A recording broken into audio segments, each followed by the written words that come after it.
Today on the Mr. Maple Show podcast, Matt and Tim talk to Andy Cabe, Director of Horticulture at the Riverbanks Zoo and Garden in Columbia, South Carolina.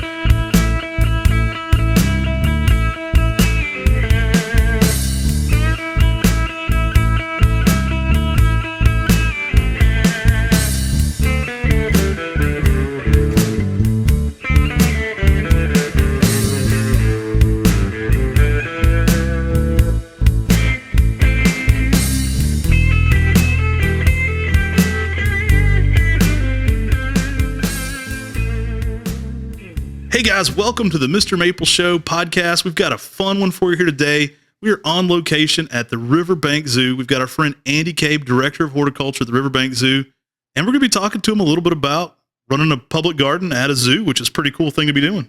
Hey guys, I'm Tim. This place has a special place in our heart because we always visited the Riverbank Zoo here in Columbia, South Carolina for years as children.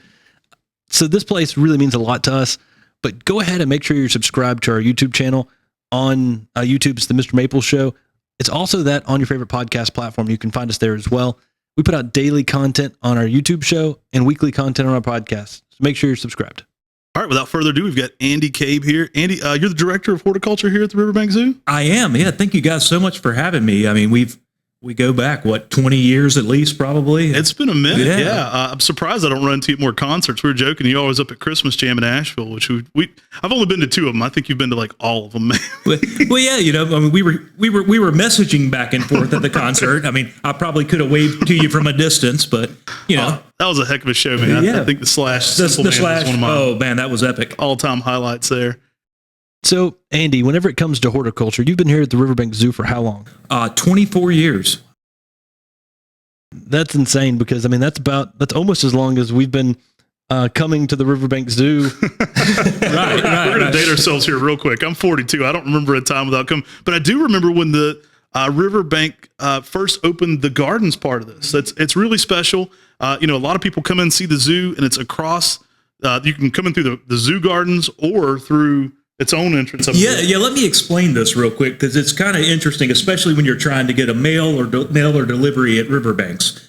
So Riverbanks Zoo opened in 1974. We're getting ready to have our 50th anniversary. And then the garden. So the zoo is actually in the city of Columbia and in Richland County. And then the Saluda River runs right through the property. And so there's a bridge that goes across the river. That bridge takes you over to the botanical garden. So about halfway across the bridge, you actually are leaving the city of Columbia, going to the city of West Columbia, and you're going to Lexington County. So we're split between two cities and two counties. Wow. So logistically, no nightmare there. Yeah. You never know where your delivery is going to show up, but it makes it interesting. I love this place. Now, there's some special dates coming up here for the zoo and the gardens, right? Like, how long has the garden been here specifically? Yeah, so the garden, we're actually getting ready. This is year 29 for the garden. 30th anniversary will be next year.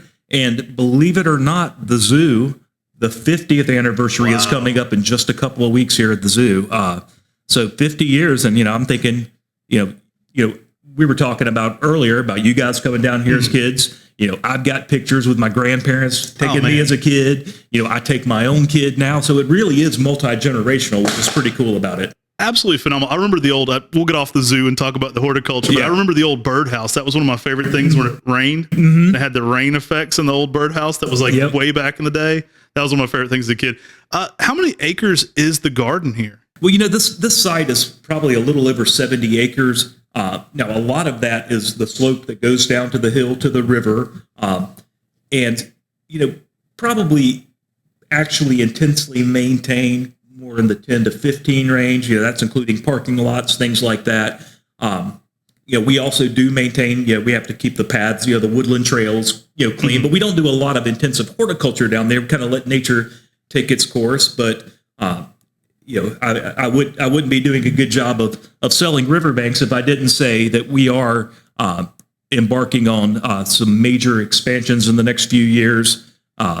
Talking about maybe having orangutans over on the what we now call the garden side, the West Columbia side, moving animals over here. Oh, cool. A North America exhibit, possibly a gondola, taking you back and forth, transporting people. So Riverbanks is constantly changing. What are some of the main challenges? One, it's a two-part question for gardening with the zoo, but then also in Columbia, South Carolina. Well, it's gardening in Columbia, South Carolina. First off, is pretty great in general. You're asking me, when's the best time? People ask me that all the time, but there's always something in bloom in Columbia, South Carolina. We really don't get that bitterly cold when we do. It just usually screws things up for a night or two. But gardening in Columbia, you can do a lot of things. You can probably push the envelope a lot on things. This garden's great. We've got lots of brick. It absorbs lots of heat. So, you can kind of adjust a couple of degrees here and there and maybe pull off some things that you might not be able to grow in full exposure with nothing, retaining heat.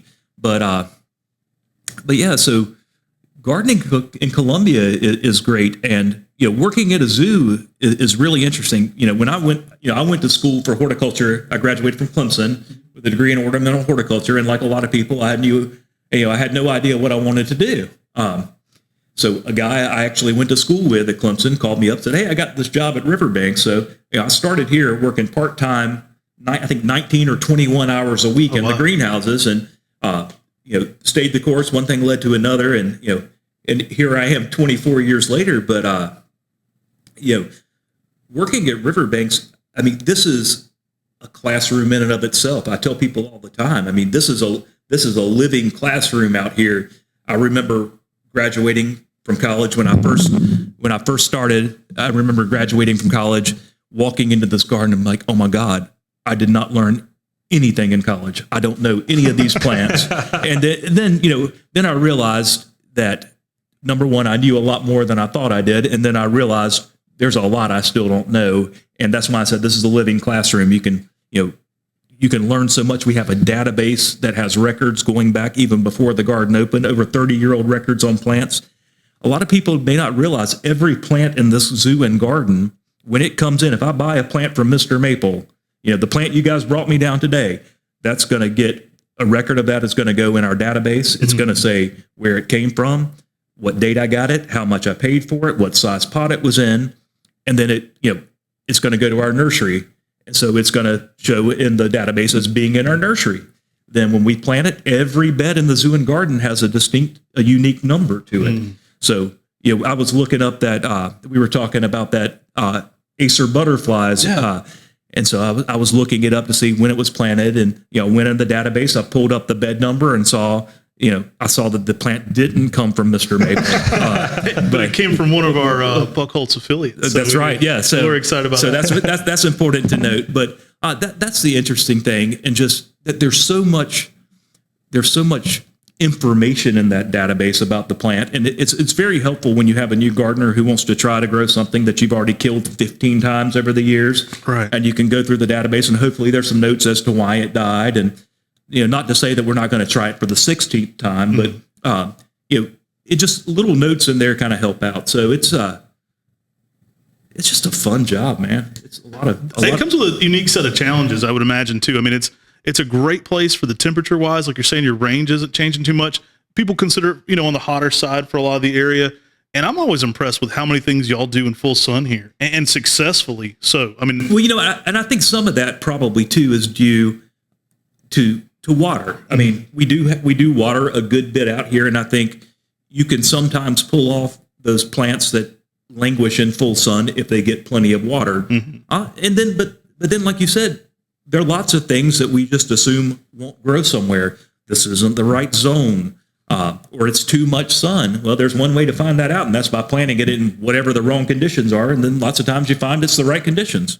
For me, I've always associated this place with being bathed in sunscreen, because every time I come down here, if I wasn't bathed in sunscreen, I came out a fried crispy critter. Oh yeah. And to be able to garden in this zone and be able to grow, some Japanese maples like that Verdus out front in full sun is quite an accomplishment, to be able to show people that you can do that here in Columbia, South Carolina. Well, and I think gardening a lot is about, yes, you need to look at the rules, and then you look at the rules, you interpret them, and then it's okay to break them sometimes and try some new things. How much soil prep's going in here? I know a little bit of the answer because I've been here a lot when we used to do the garden shows, but it seems like there's a lot of back work being done before that. And that's part of the success there too. And I tell people that so often that, you buy a new house and a new property and you decide you want a garden. The first thing you're going to do is go to the garden center. You're going to buy all those plants.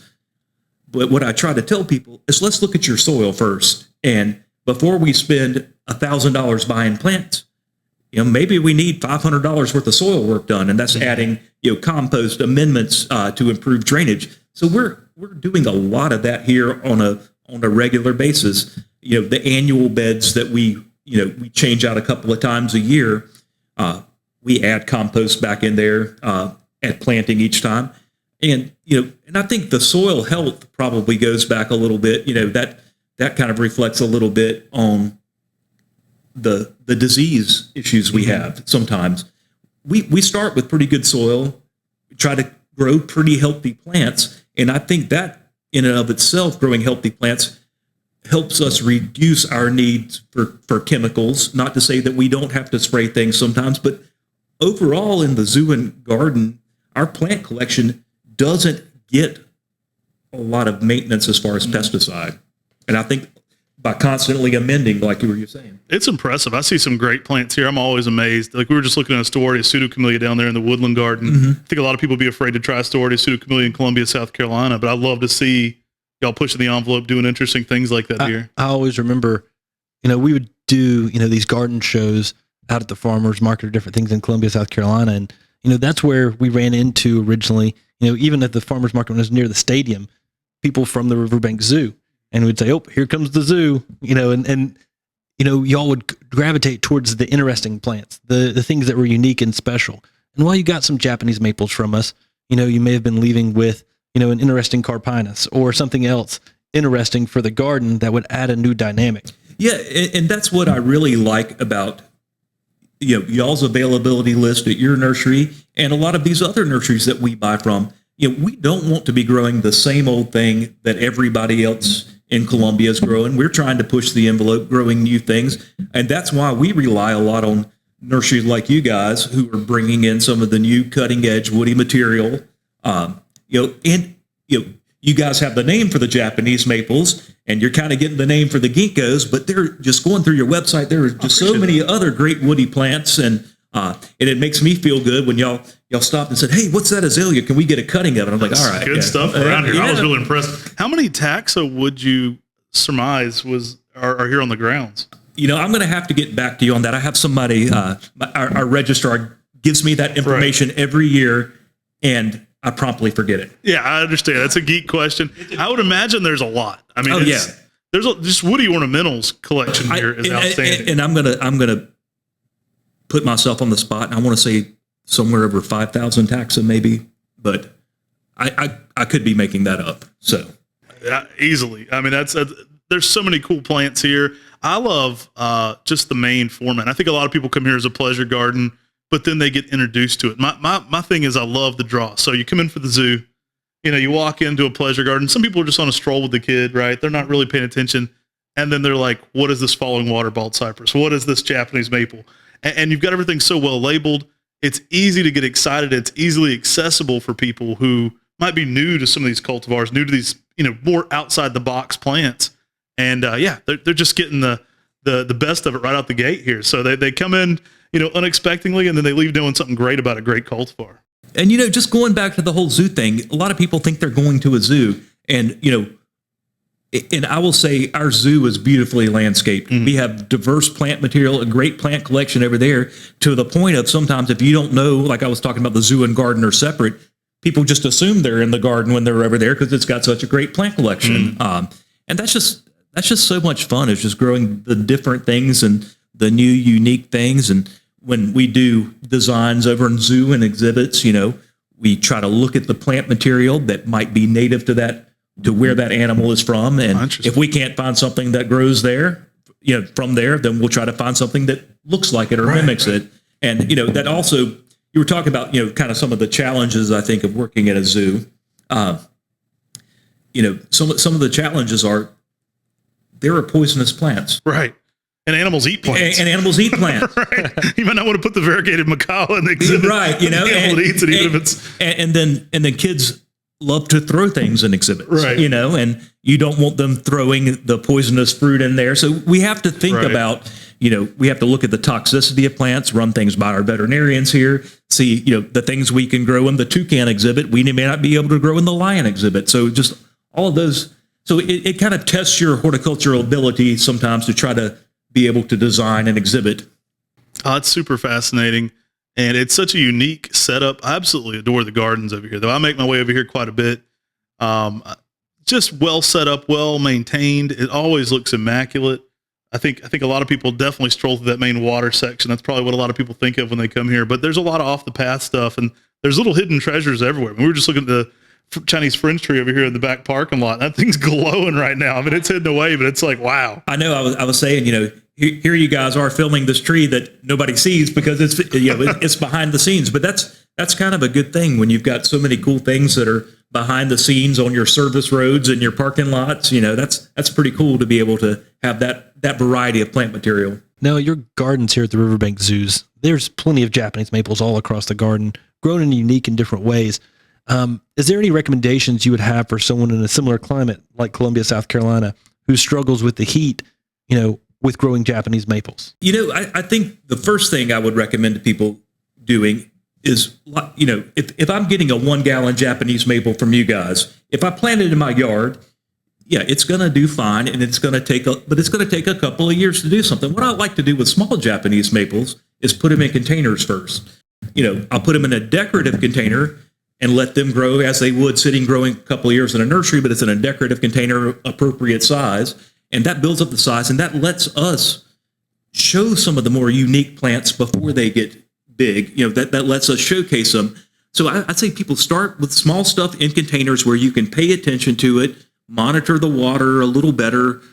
And, you know, the container also, while it's young, it also gives you the ability to shift it, moving it into, if it's starting to burn a little bit, maybe too much sun, you know, maybe it wants a little more shade, maybe we're going to scoot it over there. I think that helps you kind of test the waters on the plant.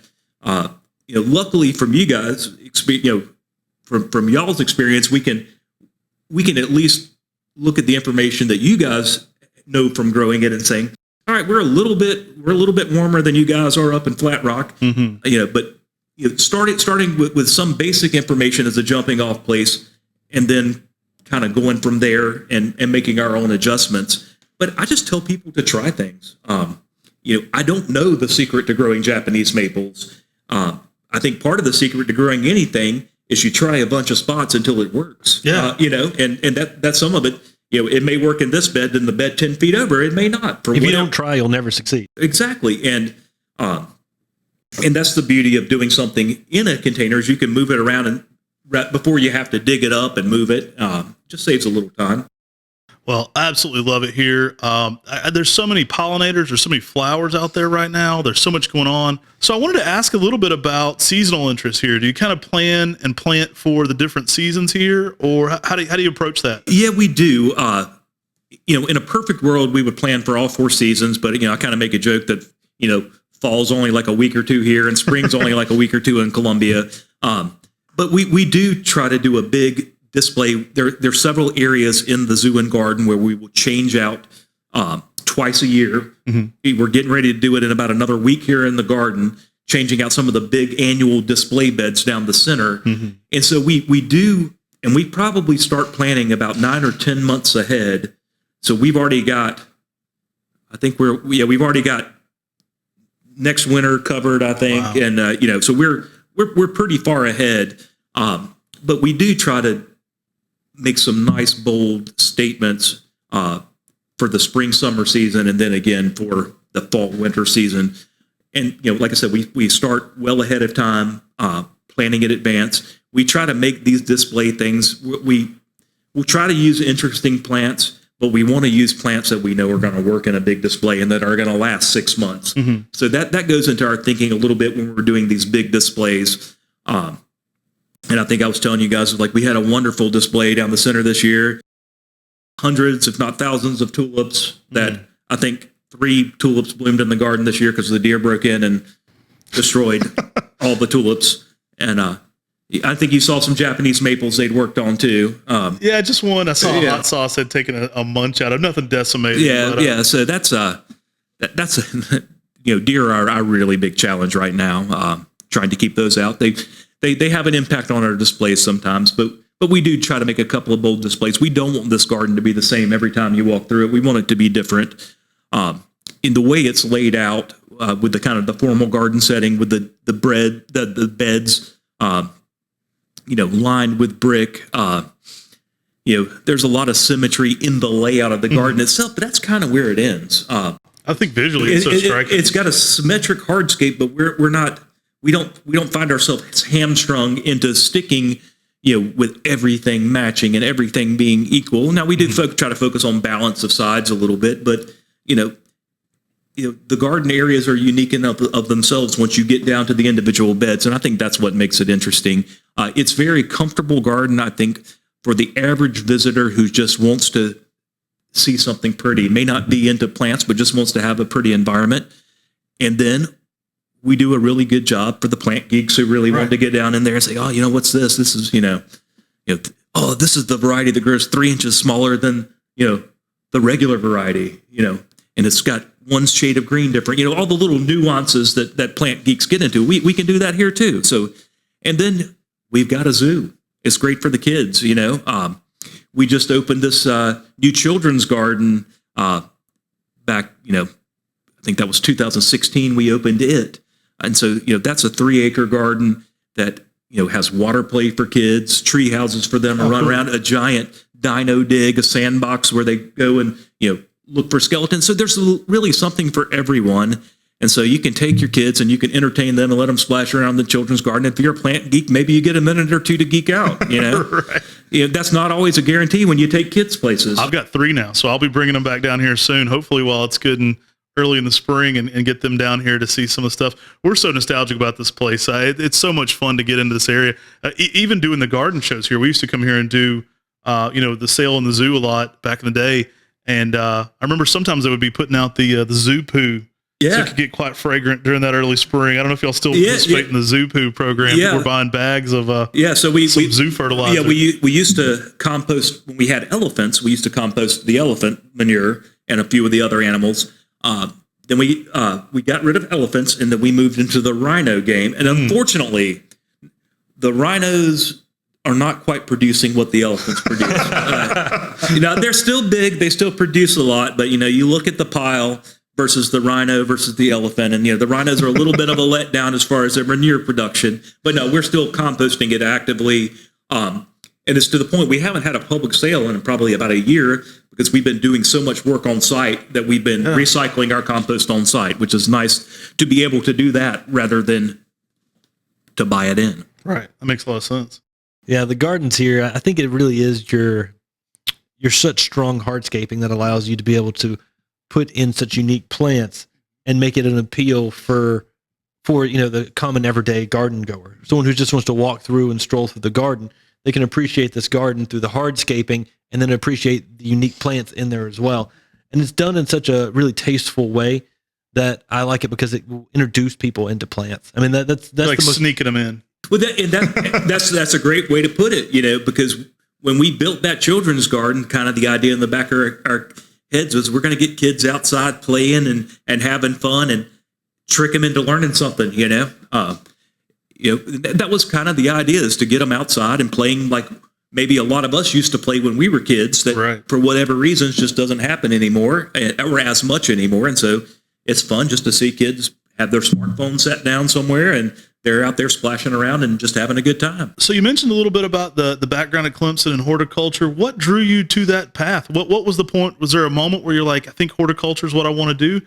And then what also drew you to doing, this kind of unique public garden? Okay, well, I'll give you the true story of horticulture. I was a senior in high school, and it was time to go to college. And I was going to go to college. My parents just, you were going to go to college. That was just what was going to happen. And so I was like, all right, I live in Columbia. My parents live in Columbia, so I don't want to go to University of South Carolina. I don't want to go to South Carolina. I was like, I think I'll go to Clemson. I think I want to go to Clemson. All right, now I need to find a major. So if anybody remembers, they give you, a little booklet that you look through and look at all the majors and all the coursework. And so I had it nailed down between horticulture and aquaculture. Mm-hmm. Now, I didn't have any background in aquaculture. That just sounded kind of interesting. And, horticulture, my dad was a forester for his entire career. So plants were part of our environment growing up and doing things in the yard. So I was like, I'll go with horticulture. But it was never some eureka moment that this is what I'm going to do. It's like, I want to go to Clemson for college and I don't want to stay too close to home. Nice. And then as I got into it, I really enjoyed it. Mm-hmm. And like I said, but I got out of college and I wasn't sure what I wanted to do with my career. There's so many facets you can go into in horticulture. I knew I didn't want to work at a golf course, but that was about it. So like I said, a friend of mine called me and said, I got this job open, and I finally called him back and, came down and interviewed for the job and got it. And then, and I don't think I know I didn't have any idea that I was going to stay here for most of a career, but I think what really drew me to it is so much different plant material. It's a constant learning experience. And I was never one of those guys that could have been satisfied just owning a loan company. Mm-hmm. Nothing wrong with that. Make a lot of good money in it. But I needed something that was going to be stimulating day to day and something different. And I think this place was the perfect fit. And I kind of happened upon it.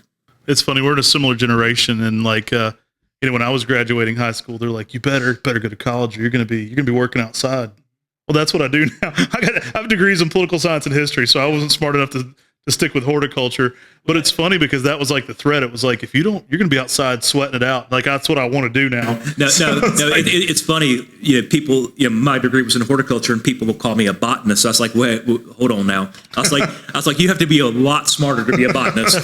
So that's not my thing. But yeah, I mean, and it's funny. I was talking to one of my colleagues in public gardens. He was in a garden in North Carolina, and he said, yeah, 25 years ago when he was starting his career, they were, kneeling down, weeding or planting something. And he said, a mom walked by and told her kids, she's like, see, if you don't do good in school and don't go to college, this is what you're going to end up doing. If you're lucky, kid, that's what you'll be doing. And I think the guy's got a doctorate degree too, right. But he's down there planting plants. So. See, I was 6 years younger than Matt. Whenever I was applying to college, I went to mom and dad and I said, should I go to NC State for horticulture? And they said, no, that you'll never be able to make any money in horticulture. Well, for us, my dad's business was a hobby, so I would have never in any part of my mind, never had any idea that we'd be doing this full time. This was like, go work for dad and pot up seedlings, right? So I never imagined turning it into a business. Well, yeah, I mean, and probably your goal was like, I just want to get to a point where I don't have to work for dad anymore, and pot up seedlings. Get away from this. Right, exactly. So my degrees are good for crossword puzzles of what I do now. Yeah. But I wish I would have stuck with the horticulture route the whole way. It's interesting how all the paths, I always like to ask people that because there's so many different paths to it. And this is such a fun public garden. Like, I absolutely love this place. Again, I'm nostalgic about it. I remember when the gardens first opened here. We've been coming around a minute. So it's like, I remember when it was like, now you can go across the river. It was like a big deal when the bridge opened. Well, y'all both kind of said it. It's a fun garden. Not that botanical gardens aren't fun in general. To people like us, botanical gardens are super fun. But, if I want to take my kid to the garden, if we're traveling and I say, I really want to go to this botanical garden, he'd be like, well, but you say you want to go to the zoo, I got my love of gardening from our grandmother. That's where Tim and I really got into it. And, we'd be gardening in her yard with 2 broken hips. So coming to this garden, we were getting her back to the tram and getting her back here. This was where she wanted to be. So we would bring grandma back here on the tram and roll her around and show her the gardens. That was her part. That, she could care less. I mean, all the rest was babysitting. Right. This was the part she wanted to come see. Well, you can take your kids, you can get them worn out, going around to see all the zoo animals. And when they're sleeping in the strollers, push them around the garden out here. I mean, there's you can enjoy this side of the garden in such a unique way because of all the beautiful woody ornamentals. And like you said, the other side of the zoo aspect, they've got amazing gardens over there as well. And just back to why I got into this and why I'm still in it, I think the bottom line comes down to, my God, I mean, yes, this is a job and there are good days and bad days in any job, but I get to work at a zoo and botanical garden. It's pretty cool. You know, when you have a bad day, you can go out and walk in the garden and look at some flowers, or go look at the lion roaring or the tiger doing something. I mean, it's a pretty great place to work. Well, guys, if you haven't already, make sure to swing by the Riverbank Zoo and Gardens. It's just a phenomenal place. Like I said, I'm nostalgic. I got chills. I'm thinking like Grandma would be pretty impressed that we're interviewing somebody here at the Gardens, because this was one of her favorite places to come. I remember bringing her when it first opened. You know, we rode the tram over and did the whole deal. But it's just such a fun place for us. We're nostalgic about this place. We love it. If you're in the Columbia, South Carolina area or traveling through, I highly recommend you getting over to the Gardens at the Riverbank Zoo. Well, thank you guys so much for having me today. This was great. I always like getting to see you guys. We don't get to run into each other too much anymore, so this is a great reason to get together. And well, while I got you on, I got to ask, you're such a music aficionado. What's going on the record player next? You always got the picture up with the record player. The record player tonight, I don't know. You're going to have to wait and see. I'll have to wait and see. I'll have to wait. He always posts on social media his record player, which is like such a cool setup to begin with, but it's got the on display, on play. I'm always like, that is so cool. What a cool setup. It is. And now, you know, and now my kid's getting into it. He decided he wanted a record player, so I had to get him a whole system. And now when I go record shopping, I have to buy him stuff, so I don't get stuff anymore, you know. I have to ask, because you're such a music aficionado too, so we'll bug you about plants and music. But thanks for hopping on here, Andy. We greatly appreciate it. Yeah, man. My pleasure.